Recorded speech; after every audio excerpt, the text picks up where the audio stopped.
Gli agricoltori di Coldiretti Padova sono a Bruxelles insieme ai colleghi veneti e a quelli giunti dal resto d'Italia per la prima mobilitazione europea contro le decisioni dell'Unione che minaccerebbero l'agricoltura, secondo i manifestanti.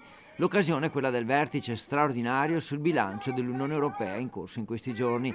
Contestato anche l'obbligo di lasciare i terreni incolti previsto dalla politica agricola comune e nel mirino di manifestanti molte altre decisioni. Decisioni anche riguardanti il nostro settore che vanno dalle emissioni zootecniche fino alla direttiva sui fitosanitari. Vogliamo che l'agricoltore, la sua figura e il suo ruolo venga rimesso al centro delle politiche agricole comunitarie, dando maggiore dignità e rispetto a questa figura importantissima del nostro settore, ma soprattutto che venga considerata la giusta redditività del proprio lavoro e dei prodotti che oggi otteniamo. Numerosa anche la presenza di imprenditori giovani, anche sotto i 35 anni, preoccupati per il futuro.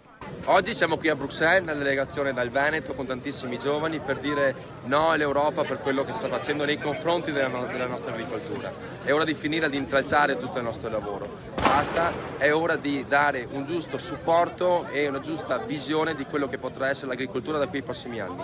Al grido "Non è l'Europa che vogliamo", il gruppo di imprenditori arrivati dal Veneto sono in Place du Luxembourg, di fronte al Parlamento europeo, insieme ai colleghi provenienti dalle altre regioni italiane, agli spagnoli di Asaja e ai portoghesi di Cap, ai belgi e a molti altri.